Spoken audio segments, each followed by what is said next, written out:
right, so thank you for coming. This is our PLC webinar series. This is our second one that we're doing. And this is really focusing on setting short and long-term goals in order for our PLCs to be effective. So first we want to thank the Vermont AOE because that allows, they have a data initiative that allows us to provide these webinars to you and get this information out there. Just so you know, for this webinar, everyone is going to be muted. If you need anything or you have a question, please ask one in the Q&A. The chat works as well, but the Q&A is, we find, the easiest way to ask those questions. All resources from the webinar are going to be posted on the Vermont data use page of our website, and we'll show you where that is in one of the first few slides. At the end of this webinar, you will receive a survey will pop up. We would love any feedback. We take a look. We are doing this whole series, so we definitely want to, make any updates and improvements.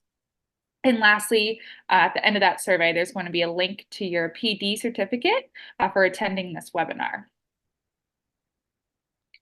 So my name is Marissa Hooper. I currently work at Demonstrated Success in the areas of math and data analysis. I'm a school support and math specialist. We have Karen on. She's not on the call, but she's on here because she has a lot to do with this data initiative in Vermont. So you've probably seen her face before. And then lastly, we have Heather Jenkins here, who is our Director of Assessment and Math Curriculum here at Demonstrated Success. Hello, everyone. So this Vermont Data Initiative, just to give a little background, is just to really get schools to use data in order to make instructional decisions.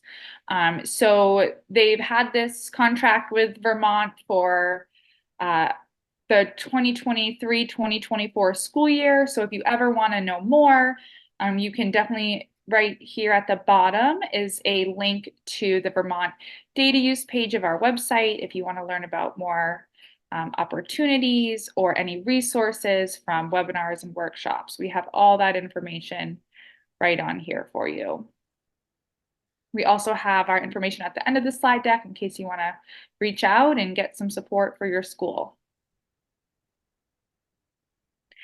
Here's just a calendar of learning opportunities. Besides this PLC webinar series, there's a 2-day assessment literacy workshop happening in March and May. And then there's a 1-day strategic planning workshop happening in August. You may have just seen these on our website. These are some webinars and workshops we have to offer, so you can click those and sign up for any that you wish to attend. So the key understandings for this PLC series, we really want to wrap these in all 4. So after the 4 series, we're really hoping that you're able to have high functioning professional learning communities and know that they're both about student learning and adult learning. So we have that collaboration piece that we feel is really important. We want to know that the process of PLCs are the responsibilities of all educators in an entire school. So during these cycles, we're all responsible for our students. And that in order to implement PLCs, we need these consistent systems. And that's really important in order for our professional learning communities to be high functioning. So for this specific webinar today, we're going to look at how you analyze data in order to establish a year-long goal and how that year-long goal is aligned to priority learning outcomes. We're also going to learn how we can analyze data to establish a short-term learning cycle goal that's going to directly support the year-long goals that we are creating. And then we're going to learn how we can articulate measurable goals and why they're so important in this PLC process. And just so you know, for your information, the rest of the series is going to take place on March 20th for number 3. And the 4th one and last one will be April 4th, just to kind of wrap it up and put it all together. So I'm going to hand it over to my colleague, Heather Jenkins. And we are going to shut our cameras off just so you can see the entire screen. We find it's a little more helpful. All right. Thanks so much, Marissa. I'll stop my camera now as well. So to start off this webinar today, we wanted to review what was done in the PLC webinar #1, just in case we had some folks that weren't watching the whole series. So some of the highlights from the first PLC webinar was we were looking at high functioning teams. We were looking at figuring out what our common definition of PLC is. And then we looked at some of the practices and routines that you might be able to use to get your communication up and going and to get these teams and PLCs up and running. So just a couple of slides here to recap some of that information. This is the way that we really want to have you be thinking about PLCs. They're ongoing, right? So this PLC, a lot of times people think like, okay, we have PLCs and we're looking at data and every 6 to 8 weeks, we're going to meet. This is ongoing. So there's things to do also in between. So we wanted to point out the fact that it is going to be reoccurring, and it's all about that collaboration between educators and administrators and everybody in the building to achieve better results for the students that they have in front of them. There are 3 big ideas of PLC. One is ensuring that all students learn. The second one is that creating that culture of collaboration. And the third one is focusing on results. They are all interconnected. If you're going to focus on results, just looking at the results and not doing anything with it or talking about it with your peers is not as effective as if you are also having that collaboration and learning from one another and talking about what you're doing to improve student learning with your peers, whether they be grade level peers or subject area peers or even school level peers. And we all at the forefront know that #1 for all of us is to ensure that our students learn. So we're making sure that transfer is happening. We're not just teaching it. We want to make sure they can show what they know as well. There are 4 driving questions of PLC. First one is, what do we want our students to learn? That's #1 because that drives everything we want to do within our classroom and everything we want to ensure that our students are gaining from what we're doing in our day-to-day instruction. The second one, how will we know if they have learned it? That's where the data comes in. What are they doing to show us that they know what we have taught them, whether it be a formal assessment, an informal assessment, or some observations? We need to know if they've learned it. The other 2 are sort of interconnected. What are we going to do if they haven't learned it? And what will we do if they have learned it? So we have to have a different strategy if students are ready to move on or if students have not quite learned it yet. I love this graphic for showing what PLC looks like in a building. And this is kind of an elementary model. We were just talking the other day about maybe expanding it so that we can just make sure that everybody understands how their particular school would work together. But basically, it's everybody. If we have grade level teams that are working together and they're talking in PLCs, we also need to think vertically. If we have more of a content or subject area teams, we also then need to look at specific grade levels or grade spans to be able to make sure that we're catching everything that we can and making sure that we're doing everything we can as a collective to ensure that students are learning. On the bottom or in the foundation of that is a shared purpose that everybody has, a shared vision that folks have, any sort of collective commitments to be able to say, this is my part of that shared vision, and I'm going to make sure that I do my part. And then the shared goals, which is what we're going to be talking about today, is figuring out how are we putting forth the information and how are we formalizing the goals that we are going to be having for all students to make sure that we're making the best choices for instruction and the decisions for our students. This is a little bit different graphic than we showed in the first one. All this is showing is that collective teacher efficacy, where that star is, basically all teachers, all people in the school working together as a whole, is the #1 indicator on student success and student learning in our schools. So we have to be working together towards a common goal. We have to be thinking about what can we do, and not just in my classroom, and specifically for me. Yes, I have investment into the students that I have coming through my classroom, but I also need to stop the mentality of this is my students, those are your students, and we need to be working all together to figure out what the best way is for all students to be able to learn. We'll be talking a little bit about this year-long roadmap again today. In the first particular webinar, we talked about establishing teams and a little bit about those instructional cycles. So we're going to talk a little bit about some of that year-long SMART goals and those cycle goals today. But basically, this graphic is showing we have a year-long thought for what we're going to do for our students and how we're going to improve. And then throughout that, we have instructional cycles that are going to help improve student learning. Any PLC needs to be a successful team. So there is a information about the components of successful teams. And we shared a document. This is just the graphic from that to show that there are some agreements and roles, and we want to make sure that we create that collaborative culture and climate. A lot of it has to do with consistent protocols, so people feel like it's a safe and understandable process that they're going through. Today, we're going to talk a lot about the shared and measurable goals. And we also then have the accountability, what is my portion of what's going on and how everybody's fits together, and then those defined timelines for when things are going to be able to get done. So in a PLC or through a PLC cycle, we start with highly effective research-based core instruction.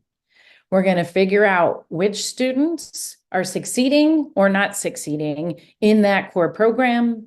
We need to make sure that we're providing additional time and support if students are not mastering the targets or those learning goals that we have.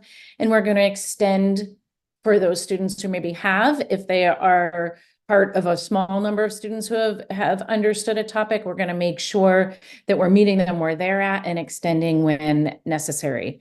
The goal in all of this is not just to bring your lower students up, but it's to bring all students up and to make sure that all students are growing. The way to do this is peer collaboration. So that's the essential part of this. This is a PLC cycle checklist that we talked about the last time. We're going to refer to this a little bit today and in our subsequent sessions. So we just wanted to make sure to include it here. The next section, what we want to talk about is we're going to be creating our year-long goals and then our cycle goals. So we first wanted to go over the different ways that we have to be able to look at data, because there are a lot of different ways. Some ways you might be more used to looking at than others. So we just wanted to go through and talk about it just a little bit. The first way to look at data is longitudinally over a specific amount of time. So longitudinal data guides instruction and decisions across an extended period of time. So we're not just looking at one chunk of time and where students are at one point in the year, but we might be looking at it from year to year to year. We typically use this to make SMART goals, right? We're looking at longitudinal data. Where are they? How far have they come? We're going to be able to make goals from that. There are a few different ways to look at longitudinal data. The first is to look at a single grade level and look at the historical results for that. The next one is a cohort level, and we're looking again at historical results or multiple years. And then we can also look at our current year student results to be able to see where we feel like students are and how we need to move them forward. Just to go into a little bit more detail about what we mean with single grade level historical results. So what this means is that you're looking at a specific grade level of students, or let's say you teach a class in high school, and you're looking at how that particular class has scored over a number of years. So maybe you're competency based, or maybe you're grading.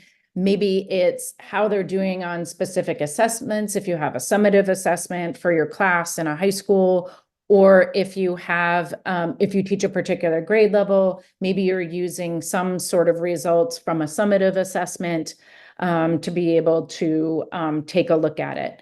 When we look at that single grade level, we are not looking at any specific group of students and following them over time. What we're doing is, if I teach, as the example here, 5th grade, I want to see in general, maybe on a summative assessment for 5th graders, for the last 3 years that they've taken this summative assessment, how have 5th graders scored on it? So if you're thinking of the VT-CAP, or for any sort of summative assessment, it would be looking straight at that grade level. So it's not the same group of students every time, it's the same grade level. The reason that we would use data like this is you can look at your curriculum and teaching effectiveness. So if I teach 5th grade and I look at my results from students who have come into my classroom through the last 3 years, or through our grade level, if we have a group of us, we can see how well we're doing with our curriculum and our teaching, right? We'll be able to see how those students are applying those skills. So because we're not looking at student level data, we're looking at the data as a whole.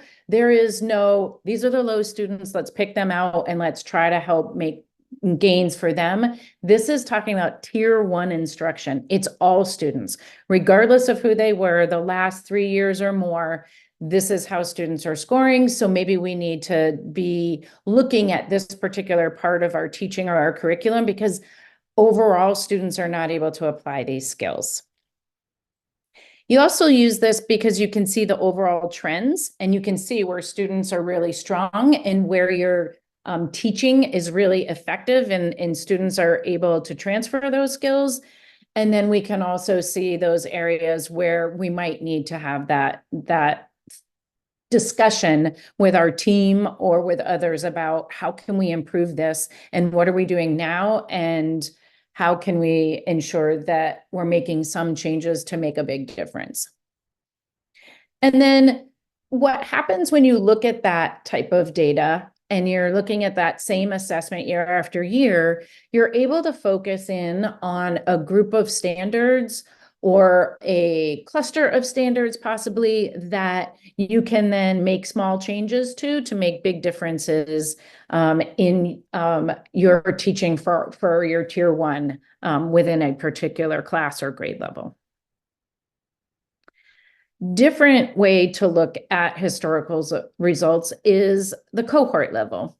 So if we're looking at the cohort level, I am viewing, maybe if I teach, let's say I teach 7th grade, I'm looking at how my students that I currently have, how they performed in maybe 5th grade, 6th grade, maybe even 4th grade, to see where they're coming into my classroom and how much progress they've made over the last few years. So now we're looking at specific group of students, and we're following them from grade level to grade level. Why we would use this? This really helps us figure out, again, what the skill level is for those particular students coming in, and you can see trends and know, okay, these particular students seem to be really doing well over the last few years, so I know that I'm going to have some ideas of maybe how to extend or deepen their thinking. Or I have this particular group of students that are maybe not necessarily getting everything they need. So I might need to do some scaffolding or some pre-planning to be able to make sure that I'm filling in some of those holes to be able to bring them forward. Or you might just know, I don't have any in the middle. I've got a lot of kids that are sort of on the lower tier and a lot of kids on the upper tier, and I need to figure out how I'm going to navigate this for what I'm doing next and what's coming up in either my grade level or my particular class. This can be a point of data for intervention or small group instruction. And it can be helpful again for planning for students that are coming into your class for this particular year or for a particular term. And then we can see what their growth is, and we can think about, okay, what sort of approaches might I need in my classroom to be able to make sure I'm doing everything I can for these students. Another way to look at data, what a lot of us are used to, is looking at our current year student results, right? So we're looking at the results once they finish an assessment, either this year or maybe from a previous year, to see how students are scoring. Why we use this data: we can see current students, we can plan our instruction, we're looking at the students right in front of us, we know where they're at because we just looked at their results, and we can plan accordingly. You also can help you create goals, so your students can have specific goals, or it can help you create the SMART goals that we're going to be talking about as well. And then you'll be able to see growth over time. So we're looking at this again longitudinally. So maybe we're looking at a number of different assessments for this group as the year goes on, and we can see growth happening.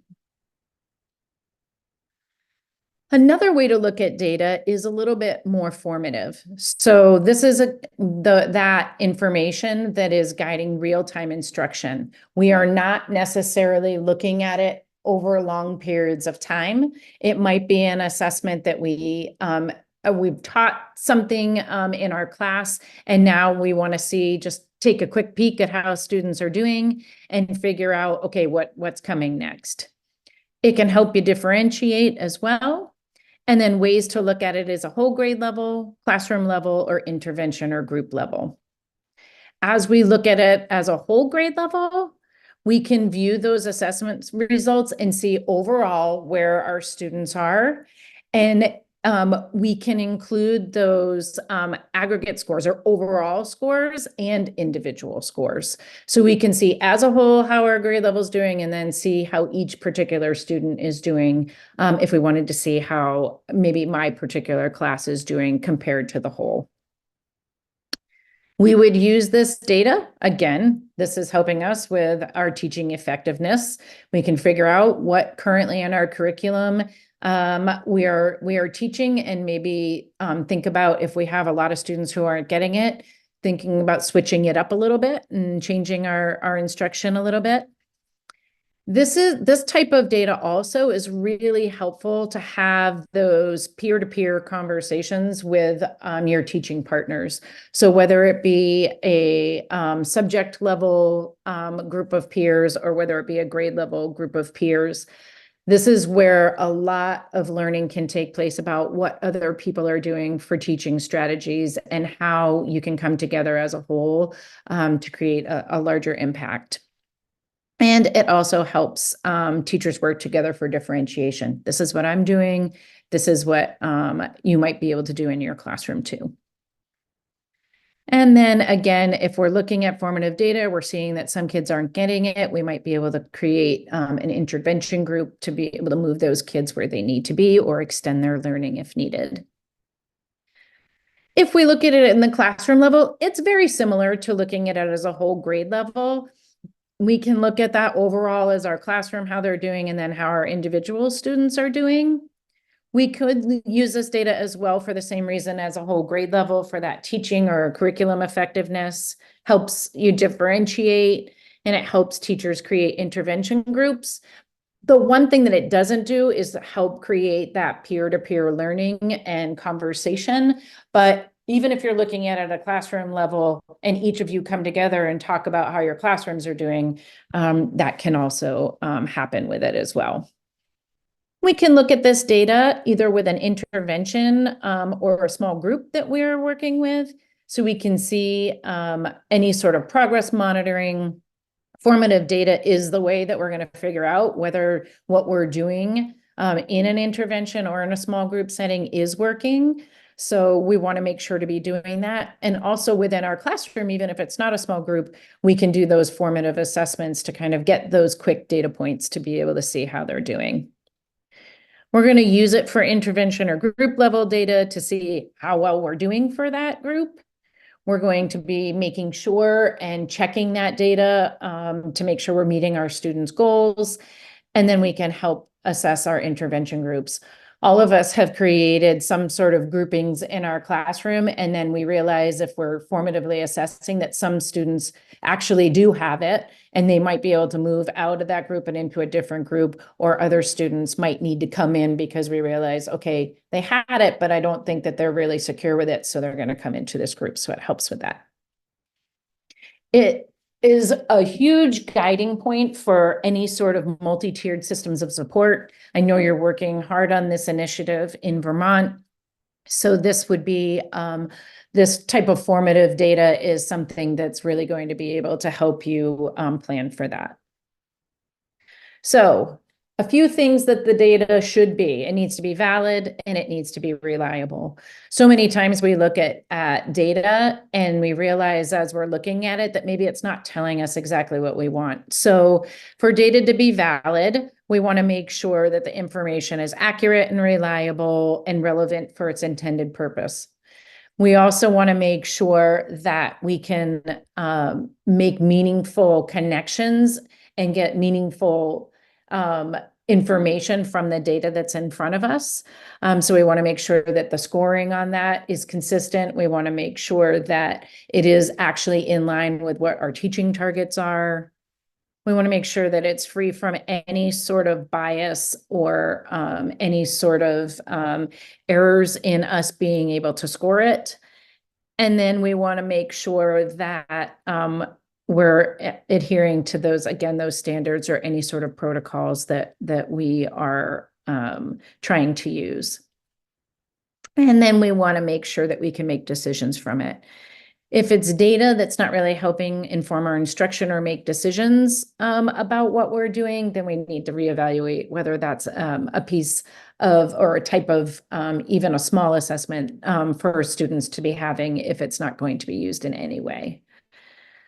The reliability, right? This is just making sure it's consistent. The reliability also has to do with if multiple teachers are teaching the same content, having that be accurate and consistent across classrooms.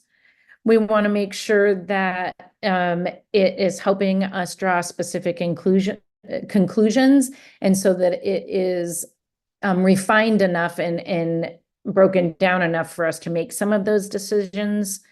We also want to make sure that the data is accurately reflecting student performance.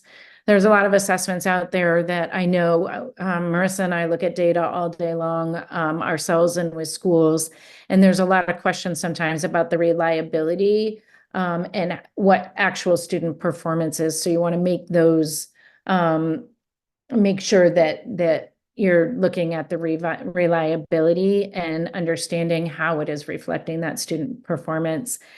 And then making sure that it is research-based and that whatever you're doing for those particular assessments is able to be credibly analyzed. For the types of assessments that you all use in Vermont, you would have possibly interim assessments, right? So this is your interim assessments. You have a DRA, state assessments. These are just examples. You have the VT cap. You've got some diagnostic assessments, some benchmark assessments here. You do some progress monitoring, and then you have some universal screeners. Just so that you can kind of understand where all these fit into the longitudinal and into the formative, a lot of them can go in between being both longitudinal and formative.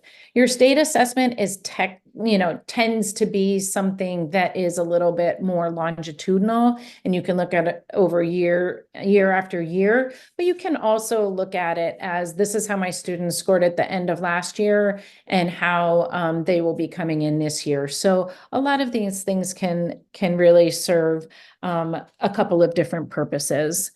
The one thing that we really want to focus on, and Marissa's going to go into, is using multiple data points to be able to create those goals and to see where students are at. So I'll pass it over to Marissa at this time. She's going to talk about creating year-long. Awesome. Thank you, Heather. So yeah, we're going to go into how we're going to create year-long goals in our PLCs. So these measurable goals, really the reason for them is we want to have a focus area. So this allows us as a PLC team to make sure that we are all accountable for this focus area. And, there's probably so much we want to do, but by having this, it allows us to make the most gains. So as Heather stated earlier, we can make these small changes and it makes a large impact. We can start with one focus area and then it can, we can start from there. So these shared articulated and measurable goals, this was part of the effective teams. And really this just allows to have proof of efficacy and then really make sure that we're holding all educators accountable for the students. So this goal can be revised, but we must have it. So this is really just for the team to, pick this focus area and figure out how we can work collaboratively together to have our students meet this goal. So we right now on this year-long roadmap, the first step is to establish those teams. The second step is then to do this year-long goal to create it. And we're going to do a data dive in our next PLC series. So today we're just going to focus on creating that year-long goal and how we do that. So it's after Heather's part of the slide decks, just talking about longitudinal data, informative data, and different ways to look at data. It's just really important, as she stated, that when we're creating these year-long SMART goals, we either need to use multiple data points. So if you're looking at your students this year and you're using maybe the VTCAP, STAR, AIMSweb, an end of unit summative piece, we need to make sure that we're using multiple pieces and or longitudinal data. So if we look at the same assessment for the past 4 years, that grade 5 example, this just makes sure that the data we're using is valid and reliable for when we create this focus goal. Having one point of data isn't enough for us to make these decisions on. So this is an example of, this is just demo data, and this is a writing piece of data. And the reason we're showing this to you is because we're gonna, walk you through how we would use this in order to create the year-long goal and then the cycle goals to support it. So this is just, we're not gonna get too, deep into this, but this is just some writing data for grade 3 ELA, and this is the historical data that we were talking about. So this is grade 3 for the past 4 years. If you want to take a few seconds to take a look, you can. But basically, this is the piece of data that we're going to look at in order to create our year-long goal. And it's valid and reliable because we know we have 4 years, so we have multiple data points to be looking at. Once we are given or choose, whatever data we want to use in order to dig deep, we are going to do a data dive. So right here is our data dive protocol with the 5 phases. Like I said, the next PLC series, we're going to go deep into this and really talk about each of these phases. But what this really does is it helps us observe and interpret the data in order to make informed decisions for our practices. And it really is going to allow us to dig deep and figure out where students are struggling and how we can best help them. So we have our protocol and our template linked here in case you want it, but like I said, we're going to go into that next. So we have our writing data and we're going to go through that data dive protocol. Once we've done that and we've really dug into, how the students are doing, we are going to create a SMART goal. So if you're unfamiliar with SMART goals, it stands for that the goal needs to be specific. So this is that focus area that we were talking about. We really want to be specific in one area that we can really help make a difference for our students. It also needs to be measurable. So we need to make sure that there is a way that we can ensure we've met this goal. So we're going to give some examples in a little bit about how we can measure the goals. And we also want to make sure it's attainable. So, when we create these PLCs and any sort of goals, of course, we would love all our students to be proficient, but, we know that that's not really attainable. So making sure that we're creating a goal that's doable, but also allows growth for our students and, a good amount of growth, but, something that's doable. We want to make sure it's relevant to our students, our classrooms, and our curriculum. It makes sense for the students that we see every day. And then we also want to make sure that they're time bound. So we want to make sure that we're able to meet these goals in a timely fashion, and they're not going to take, years in order for us to help our students meet whatever we decide they need to work on. So here we have, again, the three worksheets here. We have them linked. We're going to show them on the next few slides, but they're linked here into a folder if you would like them. So this is our establishing year-long goals protocol. So this helps you go through the certain steps of how to create a goal that's specific, measurable, attainable, relevant, and time-bound. And it also gives some SMART goal wording. So then you're able to really kind of input, the date, who it's for, what it is, the specifics, the score and measure to help you make sure that it aligns with each part of what makes a goal SMART. We also have this that can help you kind of separate each and really think about, and not have to put it all together right away. We can think of what is the specific goal that we want for students, and just answering some of these questions will help if we're unsure. And, how will we measure that goal? We can think about different ways to do that before we put it all together. So this is just to help you break each piece apart and then put it together in the end to create a SMART goal. So once we've created that SMART goal, so I'm going to go back to that writing example for a minute. So we've looked at the writing data, we've done our data dive, and then we've created our SMART goal. We now here are going to kind of plan out the year and what we're going to be doing. So under the team SMART goal, we want to put the current situation. What are we seeing, right now for students over the past 4 years? What's happening with our writing? And then we're going to write down that year-long SMART goal. Here's where we're at now. Here's where we want to go for our students. So when we create the year-long SMART goal, we want to also think or have in mind our cycle goals as well. So this graphic is to show us that these 3 cycle goals are really going to feed into our year-long goal, and they're going to support in us meeting that year-long goal for our students. So, we think about that over the year, or if you teach high school, it could be a course or a semester. So think about, where you want your students to be at the end, and then what goals in between are we going to help, get us there. So it's really important that we're looking at the standards through this process so that we're really able to see, making sure that that data is valid and reliable.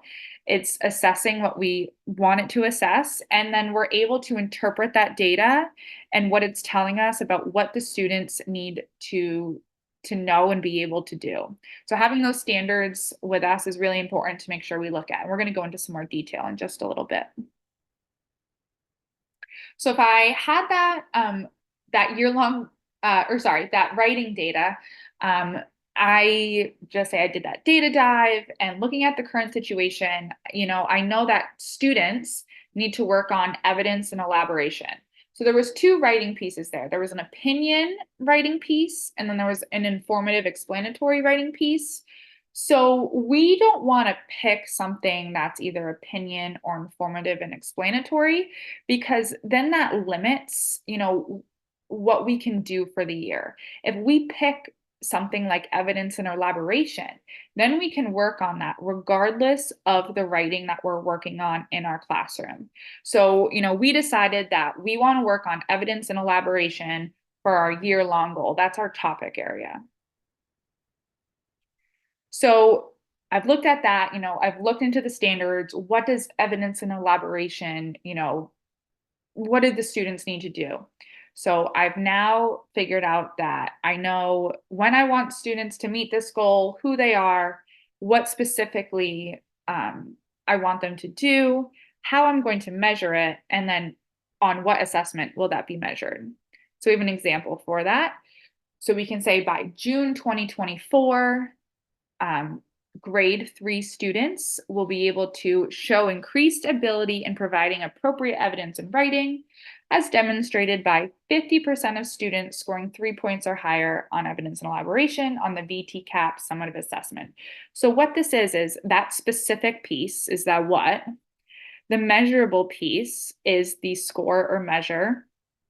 The attainable piece is by June 2024, and that's also kind of the time-bound part as well. The relevance, it's grade 3 students, it's relevant to their data, it's relevant to their standards, and then how also we're going to measure it is the VT-CAP summative assessment. So here's an example of, that year-long SMART goal put into our action steps document. So it had our current situation, where 10% of students scored 3 points or higher on evidence and elaboration for opinion, and 25% scored 3 points or higher for informative writing. So, regardless of whatever type of writing it was, we can see that their scores were pretty low. So now we have this goal that we want at least 50% of students scoring 3 points or higher on evidence and elaboration, regardless of whatever type of writing they're doing. So if you have any questions, please feel free to put them in the Q&A. Just to sum it up, this was our year-long goal and how we can create that year-long goal. So we have that piece of data, we do our data dive to dig deep, and from that, we're able to create a SMART goal and use that for our year-long goal. Because now we're going to talk about our cycle goals and how we can create those to support our year-long goal.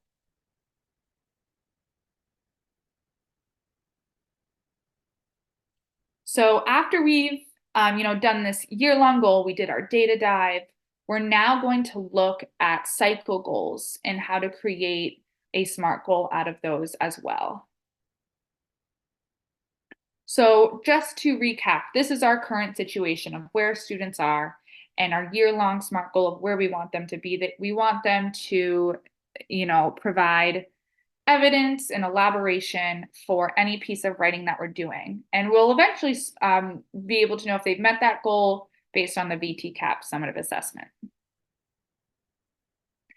So once I've written my SMART goal, and I keep saying I, but I really mean we as our PLC team. Once we've written that goal, we want to dig deep into what this goal means for our students. So we want to look at those standards again. So if we look at our writing standards for grade 3 students, we have opinion pieces that have some standards underneath. We have informative or explanatory texts, and we want to write narratives as well. So we have these 3 pieces of writing that all require students to use evidence and elaboration. So this year-long goal, this graphic that we showed before, we have, our year-long SMART goal, and we want to figure out these cycle goals that are going to help feed in and help our students meet that year-long goal. So if for opinion writing, informative and explanatory, and narrative writing, if those all require students to, be able to give evidence or elaborate, then that means we can work on that standard or that, that skill really, no matter what piece of writing that we're doing. So we decided that for these goals, here's where we're going to focus. So we've now put that into this, into our year-long SMART goal action steps. The next slide is actually going to show it a little larger. So we can go to that next slide. So we decided that for our cycle goals, we're going to work on opinion writing, informative and explanatory, and narrative writing. Now, we eventually are going to set some measurable goals, but we can't do that until our initial assessment is given and we're really able to see where students are with that specific piece of writing or whatever your goal may be. So, it's our first cycle. We've established our year-long goal. We now need to dive right into opinion writing, and we're going to figure out how we're going to set this cycle goal in relation to our year-long goal. So once again, I'm going to dig out my standards and I'm going to look at, opinion writing standards. So I have that here and I can see that in standard 1B that I need to provide reasons that support the opinion. So this is the standard that's going to help me in my opinion writing. It's going to help me help students work on evidence and elaboration. So I figured out, this is where students need to grow in that skill. So for a cycle assessment, we need to inform, or what they do is they help us inform student growth. And then they help us determine that focus area. We know that we're focusing on opinion writing, but it helps us with more than just that. It gives us a little more to work with. So when we think about our cycle assessments, we can use a previous cycle post-assessment. This is obviously our first cycle as an example, but if we use, if we're in cycle 2, we need initial assessment. We could use a writing prompt from the previous cycle. We can use an end of unit common assessment that we've created, either specifically for this or maybe something that we previously had.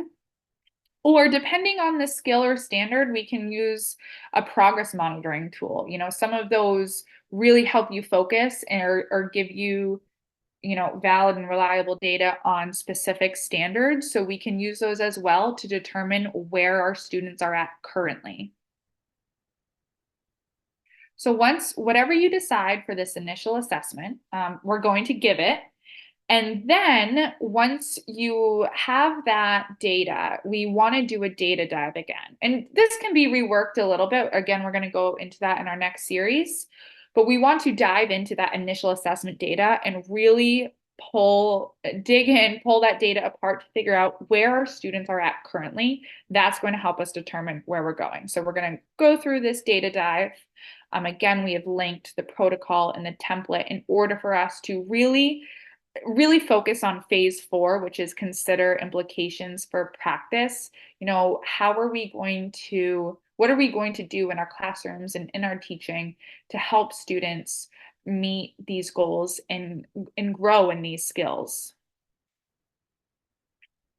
So we've looked at our initial assessment data, and it's showing us that basically 30% of students are showing that they're meeting our expectations and providing appropriate reasons to support their opinion. So in their opinion writing, just say we gave a writing prompt, that only 30% of our students could actually, provide appropriate reasons that supported whatever that writing prompt was. So from this, we're now going to create another SMART goal for our cycle. So we figured out where students are currently at, and that's going to help us determine where we want them to go. And again, even though it's our cycle goals, we want these goals to be specific. We want them to be measurable. We want them to be attainable, relevant, and time-bound. So here is an example for our wording for a cycle SMART goal. So, these, depending on your cycles, sometimes they can be, 6 to 8 weeks if you're thinking of this year-long goal, as if you're in a K through 5 or middle school even. If you're in the high school, it could be a little different, those cycle goals and really the timing of them. So this is just an example that we write January 2024, that we want our grade 3 students to show increased ability in providing reasons to support their opinion. That's the specific part. as demonstrated by, and this is where, it's going to be different depending on how you are assessing your students and how you're also assessing how they're doing. So we can use so we decide to use a rubric here. So by 50% of students scoring 3 points or higher on evidence and elaboration portion of the grade 3 opinion writing rubric. So it's really important that, however you and your PLC team for these common assessments, are assessing students, that you're all using the same rubric. So that way the data is very valid and reliable for your PLC.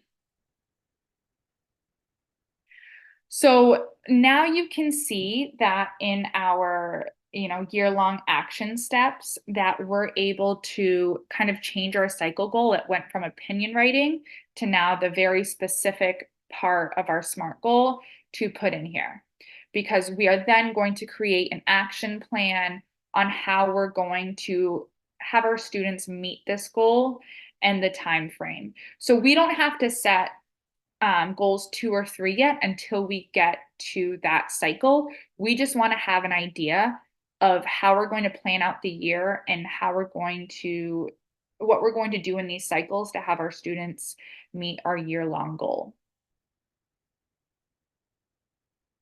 So here is where we're starting.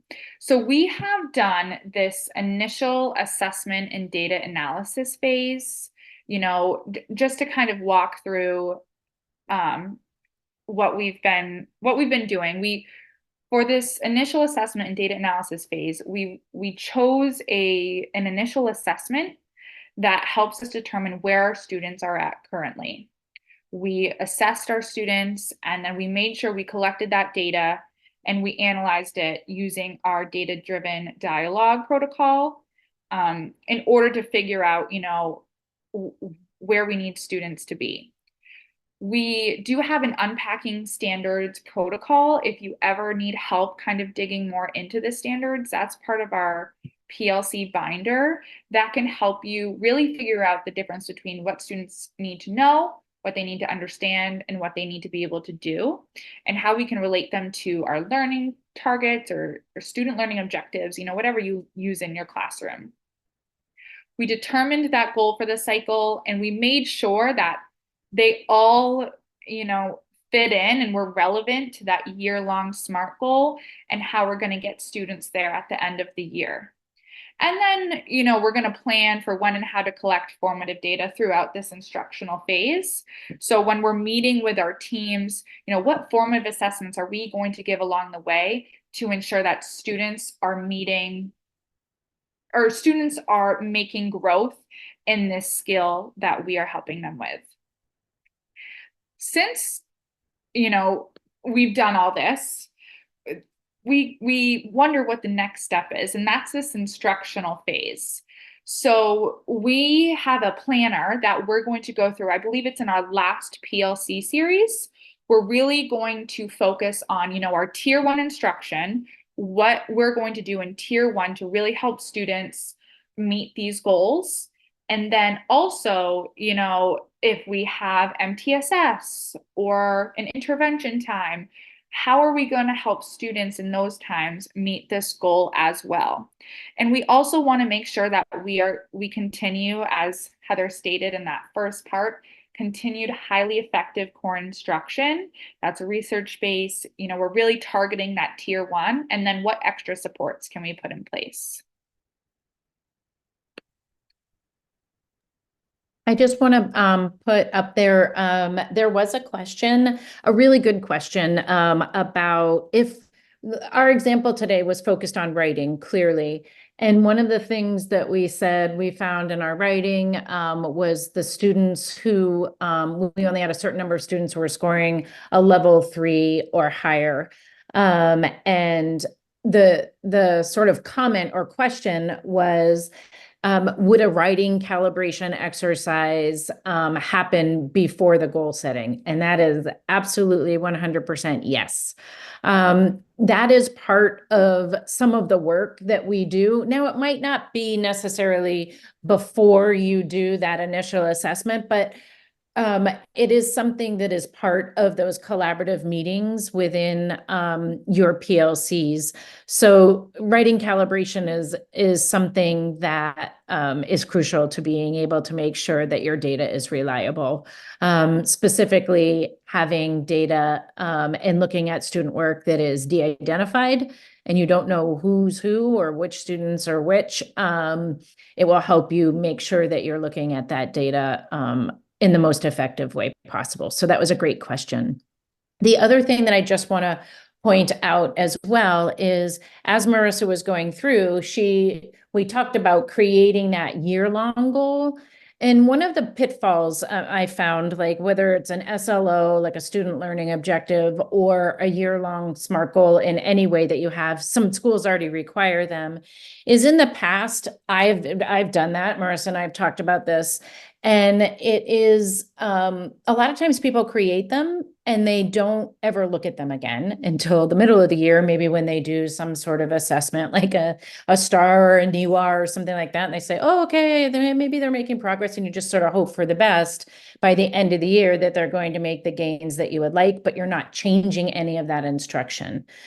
So those cycle goals in between are designed to be able to ensure that you are continuing to think about that goal throughout the year. And then in different intervals, 6 to 8 week intervals, you are doing what you can to be able to do to have students meet that end of the year goal. So it keeps everything top of mind and keeps everybody, we say accountable, but we just mean everybody knows what they should be doing, because sometimes people think, like I hear the word accountable and we all cringe and we say, oh, accountability. Oh, yep, we have to be accountable. Yes, but it's also making sure like I know what I'm supposed to be doing as well, so that I don't have any question of how I'm dialing in my particular instruction for these students. And we did use a writing example. If for some reason you would like a different example or other examples, reach out to us and we can give you other examples as well. Writing tends to be across many different disciplines and many subjects, so that's where we use the writing one. Okay. With that, Marissa, I'm going to wrap it up. Does that sound good? Sounds good. Okay, great. All right, just to wrap up, we have a link here to the PLC binder. It's the same binder that was from the PLC webinar #1. So all the documents are in there as PDFs and as Google documents. So if you wanted to use any of these, change them for whatever you would like for your letterhead for your school or for your district, you are welcome to. Again, we really would like your feedback. The survey will pop up. If you fill out the survey, you will then get your certificate of completion for this particular webinar. This will go up on our the Vermont Initiative of the Demonstrated Success website. So it'll be right on your Vermont Initiative page that we opened up in the beginning. We have #3 coming up in March and the 4th of the PLC series on April 4th. And here's our information if you need to contact us. Again, Karen Matzo is the main contact for the Vermont Initiative. Marissa Hooper was here and Heather Jenkins. So if there aren't any questions, then I think there's one. yeah, I see the PLC binder. Yeah. Yes. Go ahead. Yep. I'm gonna say, I believe you should be getting a link to the video as well as, the resources here, or the slide deck, which is linked to that PLC binder folder. You can also send any of us an email and let us know, what you want, and we can send that over to you. And then also on our Vermont Data Use Resources web page of our of the website, we do have that PLC implementation guide that Heather is hovering over right now. Thank you so much, everybody. We'll just stay on for another little tick of time just in case we have any other questions, but thanks so much for joining us and have a great day. Thanks, everyone.